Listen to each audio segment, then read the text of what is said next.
You're listening to a Mamamia podcast. Mamamia acknowledges the traditional owners of land and waters that this podcast is recorded on. There were times when I couldn't pay the bills. There were times when I had to borrow money to exist. There were times when, I never stole or did anything like that, but there were times when I considered it.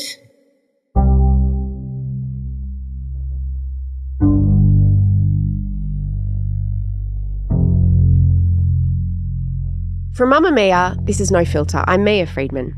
And sometimes we have people on this show who share a story that we know is going to literally save someone's life when they hear it. And this is one of those stories, because you're about to meet Anna Martin. Anna is a recovering gambling addict who, as you're about to hear, almost lost her life to this insidious industry. When you imagine a gambling addict, you probably imagine a man, because men are mostly who gambling's marketed to. And it's also who most of the anti-gambling support services are also aimed towards. And women who gamble, and there are so many of them, women who gamble are really in the shadows. And that's where Anna was, in the shadows. She didn't want anyone to know about her gambling habits. She had such shame. And she also didn't want anyone to know about the risks that she was taking. The financial risks, the risk to her safety. She didn't want anyone to know how bad it got, to the point where she almost lost her life. Shame and secrecy are killers, we know that, and gambling is shrouded in shame and secrecy. So it's no small thing for Anna to share her story with us today. And I don't think there's an Australian alive who won't be able to relate to the way this story starts. It's with Anna at the pub with her family having lunch. Look, this was a construct within my family for many years. My grandfather, who is a core part of this journey for me, and my mother and my brother all rocked up to the same pub in Adelaide and had lunch together just about every weekend. So it was a core part of my childhood experiences. The pokies, for our non-Australian listeners, the poker machines, they would know them as. You were there with your family. They're a ubiquitous part of Australian culture, probably a lot more so now than they were back then. Your grandfather, though, even back then, was an avid user of the pokies, wasn't he? He certainly was. What did that look like to you? So would it mean that he would have lunch with you and then he'd sort of scurry away, and how long would he spend there? What did you see? What did you notice? No, he never made it a big part of the outings that my family did together. It was he would always be at the table for lunch with us, and then afterwards there would be a period of time when my brother and I were younger that he would go away into the pokies venue and spend some time. And quite often I could hear him speaking and laughing, and it was always a memory that I associated with joy, because he would build up to it, he would make references to it, and quite often if I spoke to him on the phone during the week in between the lunches, he would say, "It's happening, it's going to happen on Saturday and we're going to win money, it's going to be amazing." So it was always a memory that was associated with joy and positivity, and the less positive side of it only came into play for me when I was an adult. I imagine it was also associated with sort of familiarity and safety, because that was your grandpa, right? And it was something that happened in plain sight. Even though kids weren't allowed to be around the pokies in that area, did it sort of seem exciting and a bit forbidden, but quite joyous, not furtive? Did it ever? The venue in question was, the pokies were quite close to the eating area. So we're talking about a sheet of glass that was frosted that you couldn't see through. But all I remember was the laughing. I remember the coins clinking in the cups before note acceptors came in. I remember people coming out with smiles on their faces. And it was at this particular venue never something that I considered unacceptable, even though I'm sure there were parts of it that I didn't see as a child, with people being upset, people losing their money, people coming out wondering how they were going to put food on the table. But as a kid, you don't pick up on those kinds of cues, I don't think. Yeah, it's funny when you speak, you've got a really happy expression, like you're smiling in a really like happy way, like you do when we look back on a happy memory. Yeah. In high school, your family unit went through some changes. Your parents got a divorce, which took a big emotional toll on you. And throughout that time, you were really close to your grandfather. Tell me a little bit about him. Oh, amazing man. So my grandfather was a banker and maintained a personal bank account with the Reserve Bank right up until he died. He was involved in the delivery of decimal currency to banks around Adelaide and was considered too important to go to war because of his role there. As I was growing up, he taught me to love books and words and reading, and gave me my incredibly stupid and low bar humour that I still enjoy today. Probably one of the smartest people I've ever met. And when he died in 2005, the memory of him passing was on the day that the Sky Show occurred in Adelaide. So the Sky Show, for people that don't know, is a fireworks show that happens usually on Australia Day. And I remember my mum had called us and let us know that he had passed, and it was just when the fireworks were starting. And a core memory of that for me is me going, wow, okay, so he's moving on to the next part of his life. He's done all he can here, and here's the welcome journey for him to the next stage. Oh, that's such a beautiful way of looking at it. I've got a real sense of him. I almost cried. Yeah, I'm almost crying. Like looking at your face, I've got a real sense of him. And I don't know if I spoke about I only met one of my grandfathers, but I don't know if I spoke about him. I loved him and he was great, but I didn't have that soul connection with him that it sounds like you had with your grandfather. How old were you when he died? I was 25. I was just at the end of my law degree, and he passed just as I was sort of finishing the final exam. So difficult time in my life to manage that kind of bereavement, but incredibly hard. Miss him every day and have his initials tattooed on the inside of my wrists. Oh, that's nice. So I remember him. Was he rich? No, not at all. Because when you say he's a banker and he had an account with the Reserve Bank. If you asked him that question, he would laugh. He was from a working class family and he was the sole breadwinner. My grandmother was a stay-at-home wife and parent. And although they didn't have much money, especially in the early parts of their lives, their family never wanted for anything. When you turned 18, Anna, what did your grandfather give you as a present? He gave me money. I remember that. And he also gave me almost like rites of passage experiences. So the pokies was one. He tried to get me to drink. That didn't work. I still don't drink. And he gave me books because he and I had always given each other books. And that became a core part of how we interacted, was over books and reading and stories as well. As part of the money that he gave you, it was a cup of coins. Certainly was. So you could have your first legal spin on the pokies. Do you remember that first experience on the machine? I do. I remember because, as I said, there was a pane of frosted glass that you had to walk behind to get into the area. And I remember going, wow, I've always been on the other side of this glass. Now I'm walking around to finally see what makes all these people so happy. And it might not have been on my very first experience, but this is a common experience of people that struggle with gambling harm, is I had a big win fairly early. And I was 18, so we're only talking a couple of $100, which was more than I made in my week's earnings at KFC, where I worked at the time. And that to me seemed like an amazing thing to do, and an amazing way of ensuring that I was going to make this kind of money all the time. And who would do part-time work, given that so close to me starting this, I was so successful. How much money did you have to put in to win that few $100s, do you think? Oh, look, it wouldn't have been much more than $20, $30, $40. Like, we're not talking a lot of money at all. I don't remember the exact amount, but that was the amount we tended to go up to when he was handing over money as gifts, which as a young adult, you're always grateful for when struggling with part-time work. But it wasn't a lot. Like, we're talking very, very small amount to win what I considered a very large one.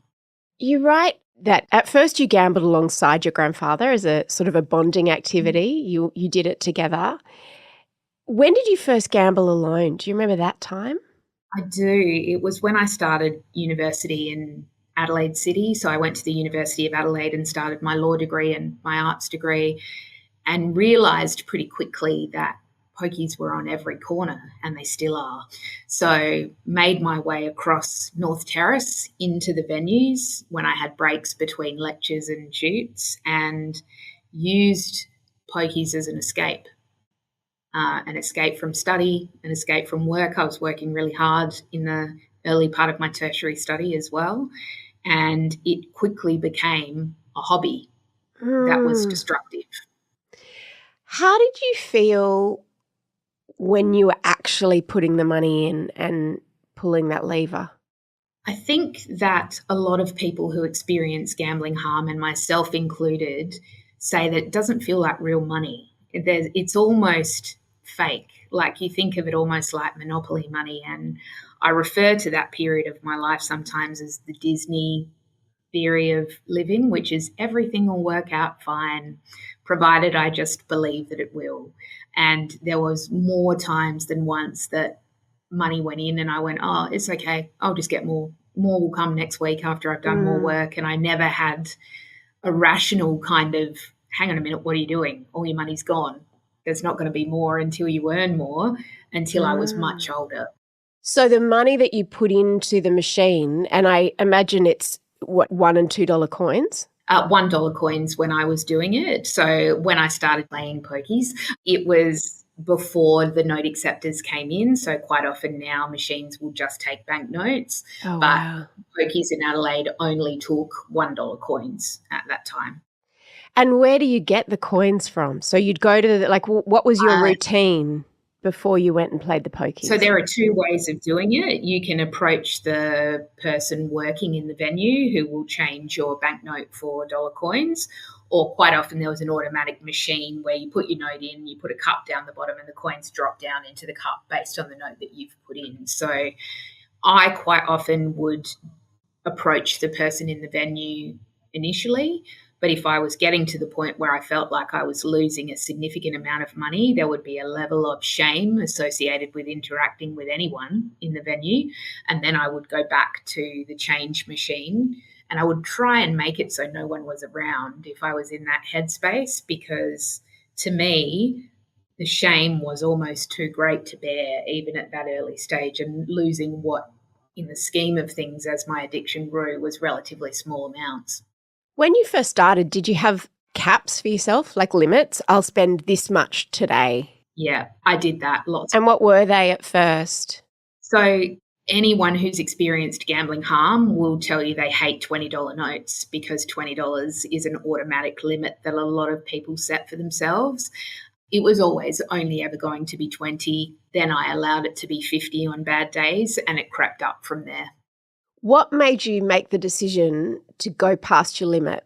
If you can explain to someone who doesn't know what addiction feels like, because I guess it's the same as what makes you go past your limit of drinking or drugs or doing anything. What makes you go past your limit is, for me, parts of my life were crap. I was struggling with mental health issues. I didn't understand the way that some things were unfolding in my family. And I went, I deserve this. I deserve to win, because other parts of my life were crap. So even if I went past the self-imposed limit, it didn't matter, because I deserved the positive outcome, which came so rarely. When I was struggling with bulimia, I would feel a certain way in my body when I was going and buying food to binge with. And then I would sort of feel a level of agitation and sort of almost arousal in the anticipation period. When I was actually binging or throwing up, it would kind of be like a really numb feeling. Mm-hmm. How did it feel for you, the different parts of your experience each time you went and played the pokies? When you enter a venue, well, when I entered a venue, it's that similar feeling of, it's excitement. It's I'm where nobody's going to get me. Nobody's going to ask me why I'm here. Nobody's going to make me justify my existence. Nobody's going to say to me, how are you feeling? Explain it to me. And I can just be by myself and do what I like to do, which is try and win money. But as time in the venue goes on, and if you look around a pokie venue, quite often there's not a clock, and quite often there aren't windows. And there's a reason for that, because people get almost into like a robotic state of existence where they think, if I just put in a little bit more, I'll win. If I can just put in a little bit more, have a big one, I won't tell anyone and we'll all get on with life. It'll be fine. So if you think about it like a curve, you go up to the top of the curve. Up here, you hit a numb state. You stay there until the point where you go, wait a minute, I'm in a situation that's really not constructive for me, and you take a very sharp decline. And that was normally when I left, once I realised what the reality of what I'd been doing meant for my life. What would make you have that realisation and cross into that stage? When I'd run out of money, when I got to the point where my shame was so great I couldn't look anybody in the eye in the venue, or when it was getting to the point where I felt unsafe. So quite often I would gamble or play the pokies to the point where it was quite late at night. I was living by myself. There was no reason or thought for me to go home. So I would gamble till 10 o'clock at night. And as a single woman in a pub at 10 o'clock at night where people have been drinking, it's not always the safest environment. And I got to the point some nights where I went, I don't feel safe. I have to get out of here. And that would be the trigger for me leaving. If I was still at the point where I was winning or had a lot of money, or I was knowing that I had to get up for work the next day, would sometimes be a trigger as well. But there are a raft of ways you can justify extra time to yourself. Would you ever leave when you were winning, when you were ahead, or was it always the point you'd leave was when you'd run out of money? I would leave when I was ahead if I'd won a lot of money, because I could justify to myself, oh, I've made up some of the losses. Like, this is okay. This is okay. I'm not going to be at a point where I need to borrow money. I'm not going to be at a point where my life is going to fall over and I'm not going to be able to pay my car rego or eat. But I am going to walk out knowing that all the bills for next week will be paid because I've won money. What's the most you can win in what would you even call it? In South Australia, the limit is $10,000. And if you win more than $10,000, that money, I don't know what happens to that money because I've never won more than $10,000. But have you won $10,000? The most I've ever won is 4.5. And then I guess the most you've ever won is 4.5 in one session. But it's kind of meaningless me asking you what's the most you've ever lost in one session, because it's the accumulation of the sessions that causes the harm, right? Exactly right. I mean, I can tell you individual sessions where I've lost quite a significant amount. Like how much? The figure, like $200, $300, $400, $500. But the figure that would be more meaningful for people listening and trying to understand addiction is, over the course of my addiction, it would be $200,000 or more, I would think, that I've lost. Wow. And this is from a woman who was in a position where at any time there was supportive family that she could seek help from, but chose not to because of the shame and the fear associated with being judged for having this kind of an addiction. When you looked around, who were the people at the machines around you? So quite often people say that pokies are an older person's game. In a way, that's true, but not for the entire span of the day. So younger people play the pokies at night. I've seen more than my fair share of couples who were younger, sitting, playing, losing. During the day, it's older people who might feel lonely and don't have anyone else to talk to, and it's a way of getting a cup of coffee and a smile when maybe during the day you wouldn't have anyone else to give that to you. So this is an industry that attracts people from all walks of life at any point in time. If you are susceptible to having issues, I don't think it discriminates by age. I've seen it across the board and across the spectrum. And do gamblers talk to each other while they're playing? It's really funny because I went in there with no intention to speak to anyone. And in fact, I'm not someone who will not encourage a conversation with a stranger, but in a gambling venue, no, don't talk to me. I'm not there to speak or make friends. I'm there to indulge in my addiction and leave without anybody seeing or interacting with me. But there's another element that I noticed, particularly towards the end of my addiction, which is people that make friends and sit there and have their coffee and play their small bets and talk to each other. So whether those people have a problem with gambling is only for them to say, I guess. But you can see it when you walk into a venue that there are people there like me who don't want to interact on this level in any way, shape or form. And there are people there who use it as a way of socializing. So a bit of both, I guess. Is there a sense of camaraderie when someone wins? Does everyone cheer? In a way, but there are also jealous side eyes and why is it that person and not me? There are also, I think that staff are trained to make a big deal of people when they win, but what you might not see is that that person has been there for 6 hours and might be coming close to being even, not a win. This is not a person walking out ahead. This is a person walking out with less loss than they might have if they'd stopped earlier. After this break, the moment that Anna hit rock bottom and realised that she had such a serious problem that was putting her financial, emotional and physical safety at risk. And also the phone call that saved her life, and it was with an unlikely person. Anna, can you give me some context over what period of time this happened? So you used the pokies for the first time when you were 18 with your grandfather. He died when you were 25, so that's 7 years later, and you say that's when things got really bad. That's when it got really hard. So between 18 and 25, how often were you going, and would you have said that it was a problem in hindsight during that time? I would say maybe 3 times a week, maybe building up to 4 or 5 near the end of that period of time.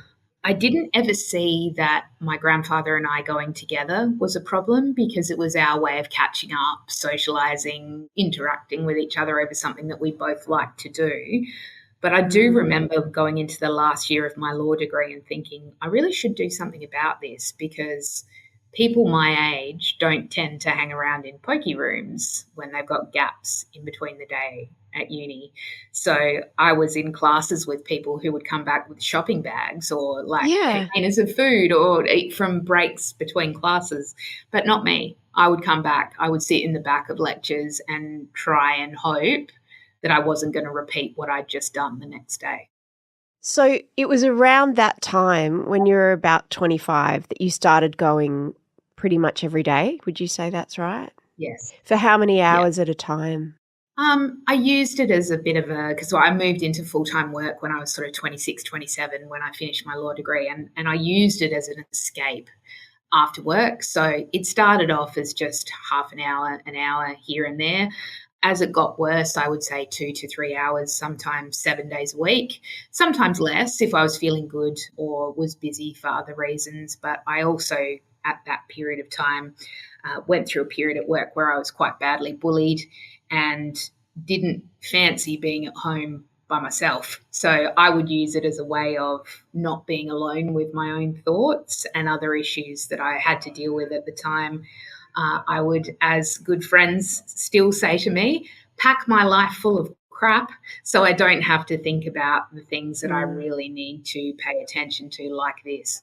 When you're sliding into addiction, or my experience anyway, at first you think you've got control over it and it starts as a little treat and then you lose that control. But on the way down, you make rules for yourself in an attempt to regain control over it.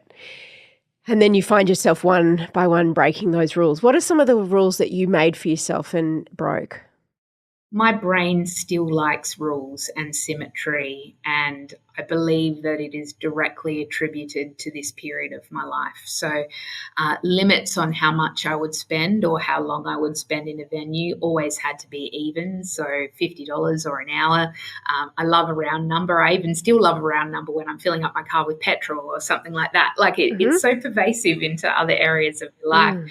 I always said to myself at various points, if you go in there and you talk to someone, maybe you've made somebody's day better.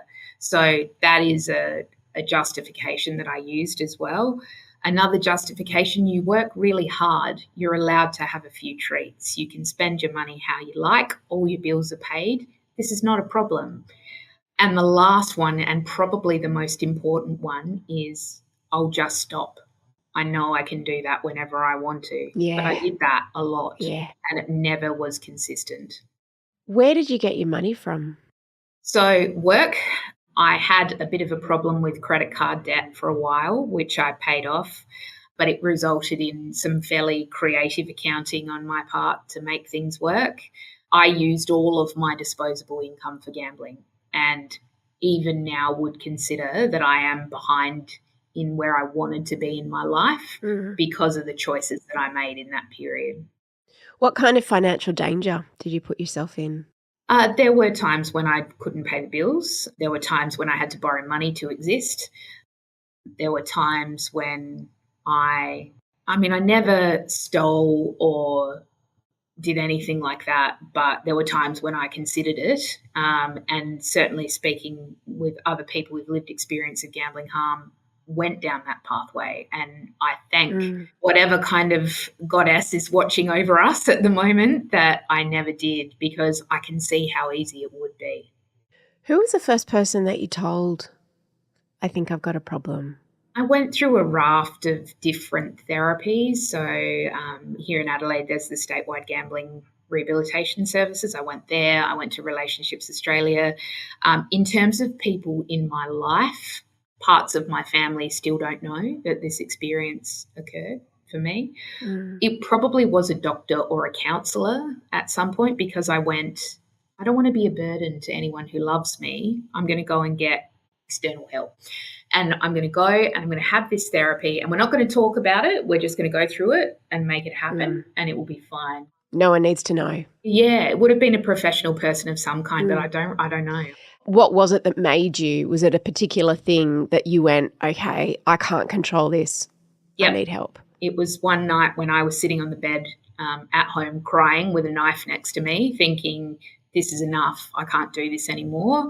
And if my family ever found out what I'd been through, it would be easier for me not to be here. So it got to the point where that was a real option for me. And I realised that I couldn't do that to my mum, and I couldn't do it to people around me who I knew would be there for me if I needed help. And I stopped and I went, I need to get help here. And I rang Lifeline and got referred to a number of different support services, and ultimately ended up self-excluding myself from gambling venues, which is what helped me stop. Can you explain that? Before you do, I just want to say thank God. Thank God you reached out for help in that moment.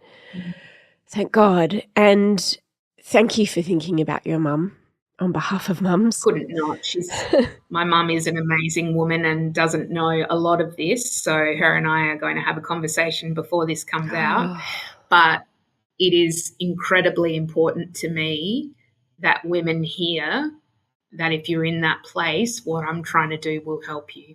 It's so generous of you to be this honest and talk about this, because I'm sure it's going to save lives. And I'm just so glad that reaching out saved yours. Do you remember what the person on the other end of the phone on Lifeline said to you that night? I'll never forget that. And it's going to sound really trite, but I explained everything and I was crying. It was probably 11, 12 o'clock at night, and it was an English woman. She let me talk and she let me cry, and she said, "Love, you're going to be okay." And I remember going, "No, I'm not. How do you know that?" And I'll still say that to people around me if I'm because I manage anxiety and panic disorders at the moment as well. Yeah. And I'll still say to people around me, "How do you know I'm going to be okay?" There's no evidence of that. And a very good friend of mine gave me a sticker that says, "Anna, you have survived 100% of your bad days," because what that woman said to me was, "Anna, you have survived 100% of your bad days. And you will continue to survive." And I did, and I will. Yeah, you will.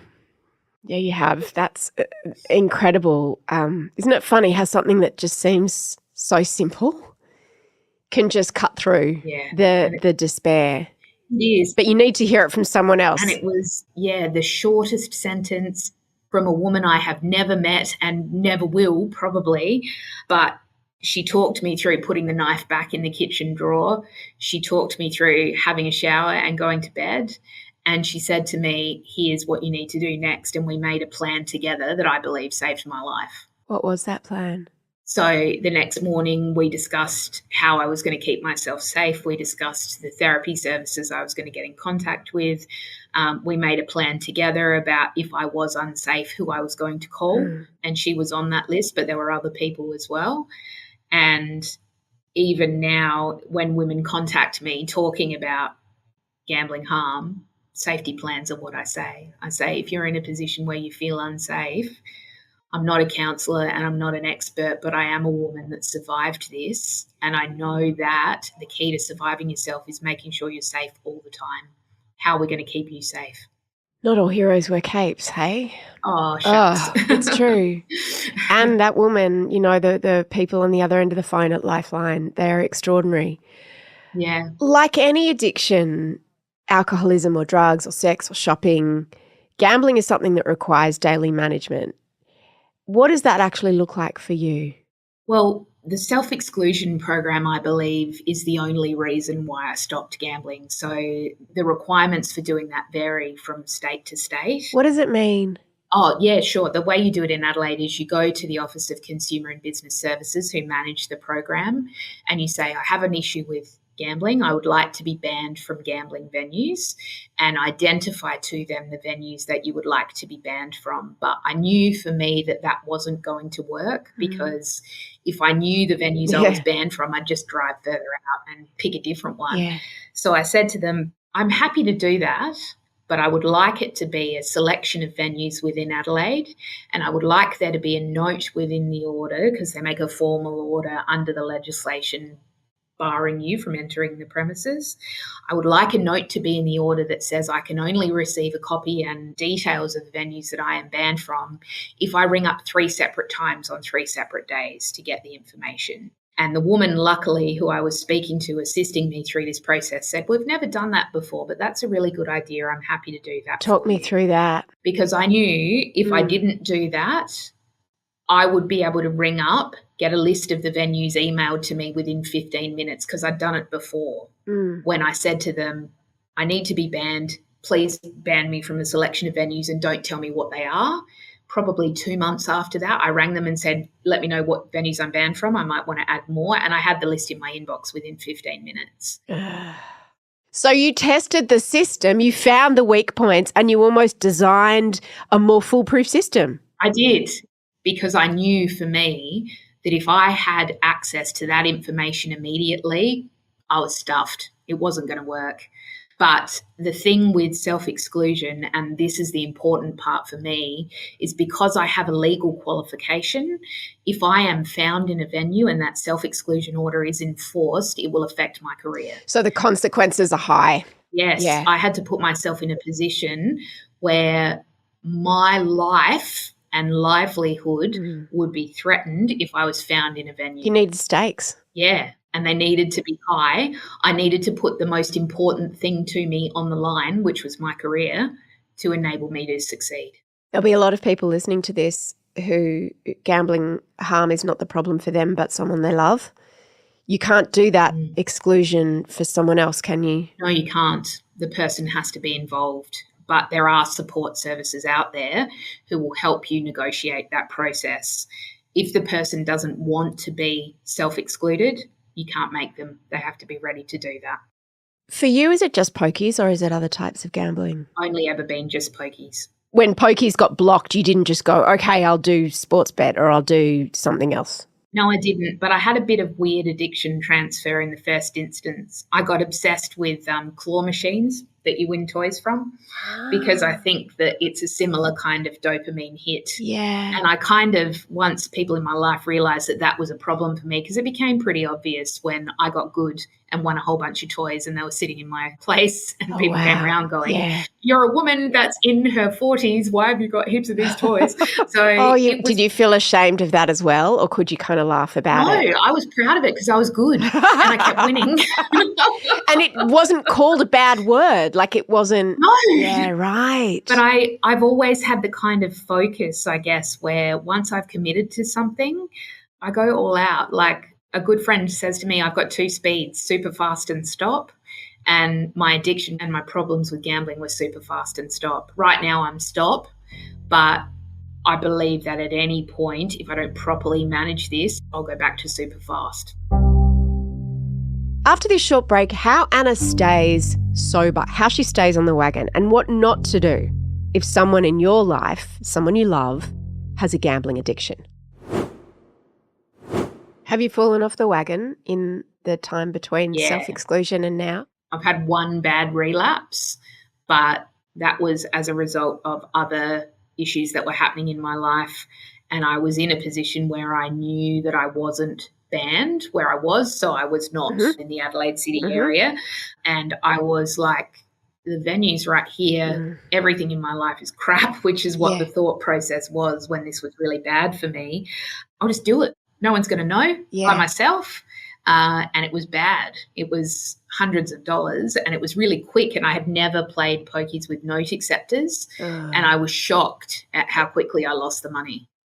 So what have you done to guard against that happening again? I've extended my self-exclusion to the entire country, and it was a bit of a process to get it done, but it's worth it for me because now I know I can go anywhere and feel safe, knowing that I won't be in that situation where I might have the relapse again. When you have had those moments of relapse, how have you sort of forgiven yourself and loved yourself enough to get back on the wagon? Like, because there's a real sense of, oh, well, it's all ruined now. Like, I may as well just forget it. It's always my mum, because she's always been there for me.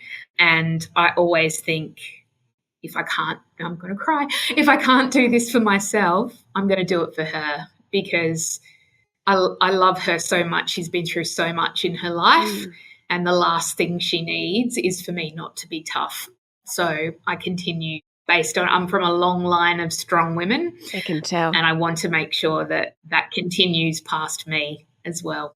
Oh. How long have you been in recovery? Truly clean, 5 years, although the relapse that I just talked about was about 4 months ago. And it was one day in my life, and I've accepted the fact that it occurred, but I still consider myself clean for 5 years. Yeah. So the period of severe addiction was certainly in my 20s. And there were periods of time throughout my 30s where it popped up again and then went down and popped up and went down. But yeah, the past 5 years have been gold for me. Are you in a lot of debt still from that time? Zero. I've paid it all off. Oh, wow. That must feel good. It was hard, but I did it. Yeah. Has that made you feel like you've got, some measure of control back in your life?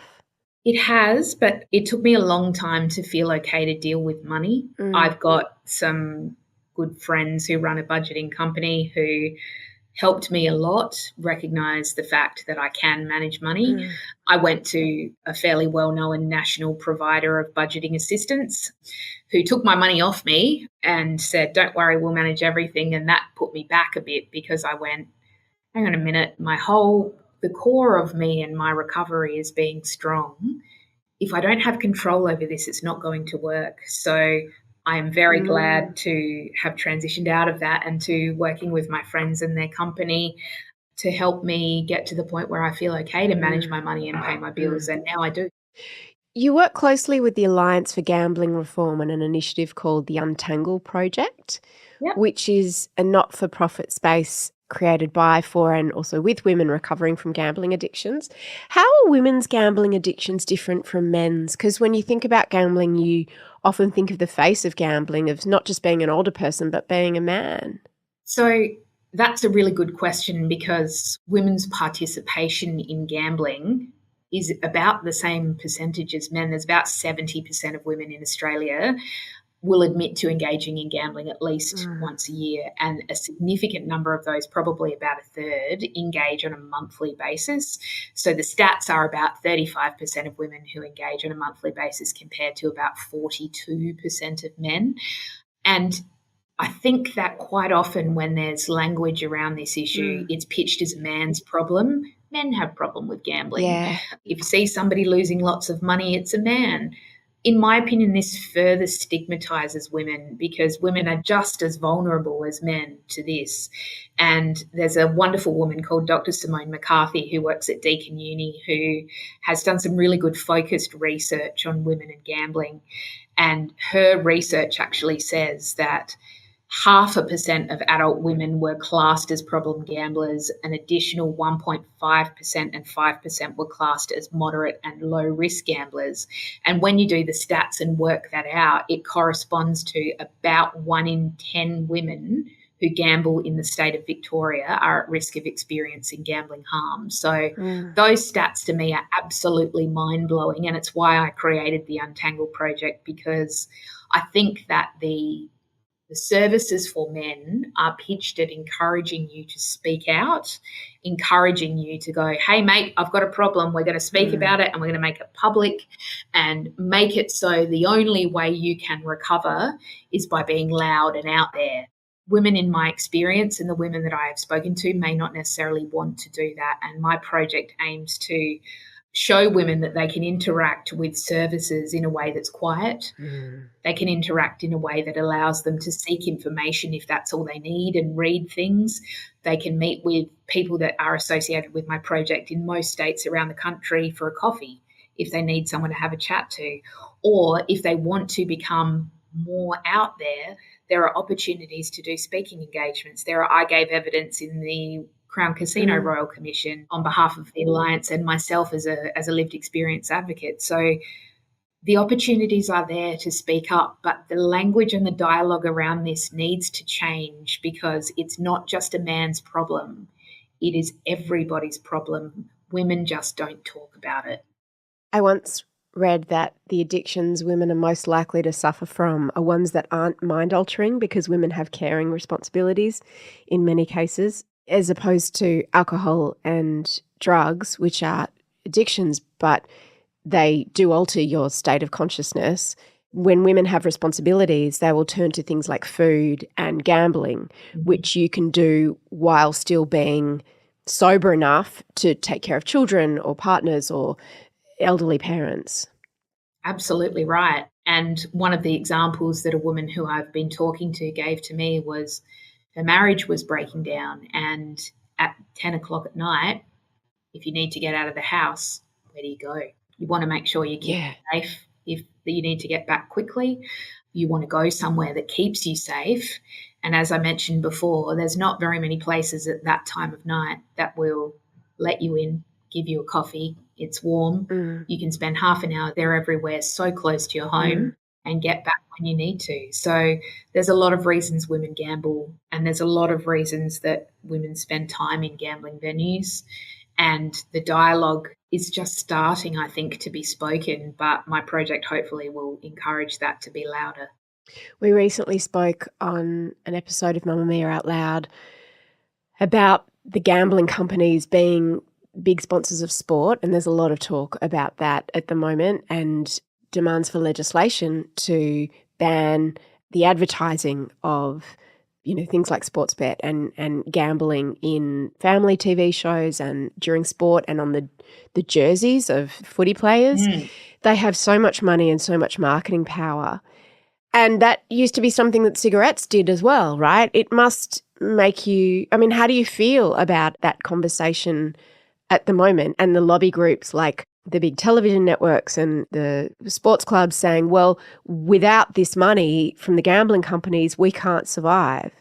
I think that the gambling industry is using that conversation to target new groups who may not necessarily be as visible. So if you think about the way that tobacco companies did their advertising in the 80s, it was women in short skirts and looking sexy, yeah. Lately, gambling companies have started using, I can't remember the name of the company, but they've started using influencers to promote sports betting online. So targeting younger women who may follow that influencer and go, oh, wait a minute, this woman's associated with this gambling company. Yeah. It must be okay. I am guilty of buying a bag that my favorite influencer was carrying around because I thought that it was great. That's where the word comes from. They're influential. They make us buy stuff and they make us do stuff. Exactly. So I think that if you look carefully, the gambling industry is jumping on board to different ways of pitching product to different markets, and women are one of them, and young women are one of them. So I think it's great that the dialogue is there around sports betting, because I think it's a really important issue. But I think it's broader than what's being reported, because I think that new ways of targeting women are just starting to come out and need to be part of this discussion to be effectively managed, because otherwise it's just going to harm more people. So the short answer is I'm pleased that it's coming out into the open, but I'm not sure it's comprehensive enough to cover what I think needs to be covered. Well, it's important. I'm proud to tell you that as a business owner, we don't accept gambling advertising at Mamamia because of the harm that it does, and because our purpose is to make the world a better place for women and girls. And I don't think anyone could argue that gambling makes the world a better place for anyone except the gambling companies who line their pockets. I just want to ask you two final questions. The first is about, for the women and the men who are listening to this, who have someone in their life who has a problem with gambling, what should they do? How can they help?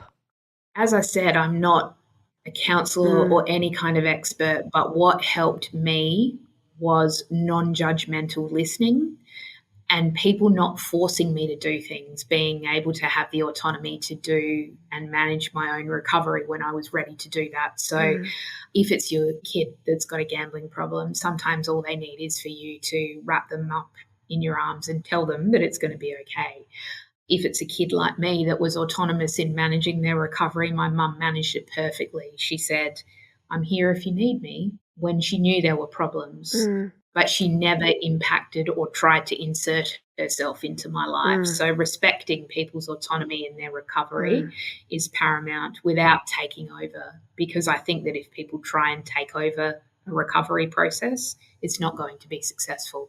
And so long as also the person is not spending your money. Absolutely right. In a family situation, a lot of families are being driven to the brink by people spending the resources of the entire family or of their partner or of their mother or of their child. And you don't have to put up with that. I mean, I guess the biggest thing I can say about that is there are allies out there who can help you. There are gambling therapy services in every state around the country. My project, I'm more than happy to take DMs on my Instagram. So that's the Untangle Project AUS.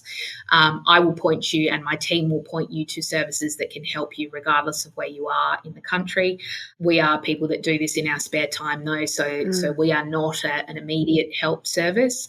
GPs are a wealth of knowledge and a source of support in this environment. And I think that even organisations like Beyond Blue, information through the consumer and business services in your state or territory, wherever you are, quite often there's support services out there that aren't publicised. So it's just a matter of digging around. And if I can point you in the right direction, I will. My last question is, what's your little treat now? Gambling started as a little treat for you and descended into the pits of hell. Yeah. What do you do now to give yourself a little treat? I have an embarrassing amount of books on my Kindle, if I'm being honest. I buy books. I've started to learn how to make jewellery, which I'm not very patient at, but learning. And as part of my work in the project, what I've also done is started studying nutrition and fitness qualifications because I'm a weight loss surgery patient and I've lost about 80 kilos all up. So I want to create another space for women who have had weight loss surgery where there's a network of PTs who understand and help. So my treats for me are terrible, horrible, huge amounts of books, but I love, and what gets me up in the morning is helping women. So creating spaces where trauma can be a victory rather than something that holds you back. So I consider that a treat and a privilege. What an amazing purpose. Anna, thank you so much. Thank you. Friends, Anna did talk to her mum before this episode was released. We actually delayed it a little bit until she was ready to talk to her and then feel okay about it being out in the world. And I'm happy to tell you that their bond is as strong as ever, as we thought it would be. Shout out to Anna's mum, if you're listening. And there's a phrase that I love, and you may have heard me say it before. Someone out there has a wound in the shape of your words. And what it means is that By telling our stories about things that are vulnerable and sometimes shameful or difficult or embarrassing, or even things that we wish had never happened or that we could forget, by doing it, we actually pay forward a gift to other people who are going through something similar. And I have no doubt that there are many wounds out there that Anna's words will help to heal. Also, can I just say, how amazing are the people who volunteer for Lifeline? We often link to Lifeline in our show notes, like we will today, but I just want to send a special message out to those of you who answer these phone calls at all hours from people who need love and care, like Anna did. You are literally saving lives. And maybe, I know that they always need more people to answer those phones. You might want to consider volunteering for Lifeline. I have friends who do it, and they say it is the most rewarding, enriching time they spend every week. One of the most interesting parts of Anna's story, I thought, is how different the needs of women are to men when it comes to getting help.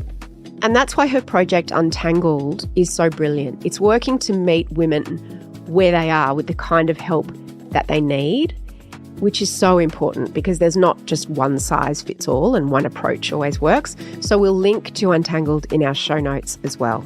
And they say the best disinfectant is sunlight. It's so important we continue to bring these stories out of the shadows and the shame and really just shine a light on them so that we can help understand and support each other. So yeah, I'm so grateful to Anna for doing just that. The executive producer of No Filter is Naima Brown. She got kicked out of a casino once, long story, and she particularly wants to hear from you about interviews that you think we should do, stories you'd like us to tell. Maybe you have a story that you'd like to share. Maybe your words will match the wounds of someone out there. They don't just have to be sad stories. They can be happy stories, amazing stories. We really cover the gamut here on No Filter. So you'll find our email in the show notes. Drop us a line. Audio production and sound design on the show is by Tom Lyon. And as our resident man, he's sick of seeing gambling ads targeting young men and infiltrating every sporting experience in Australia. As the mother of 2 young men, I bloody well agree. We don't accept gambling advertising on Mamamia. We never have, because we know that gambling causes a lot of harm, and the victims of that harm so often are women. Anyway, thank you for listening. Lots of love.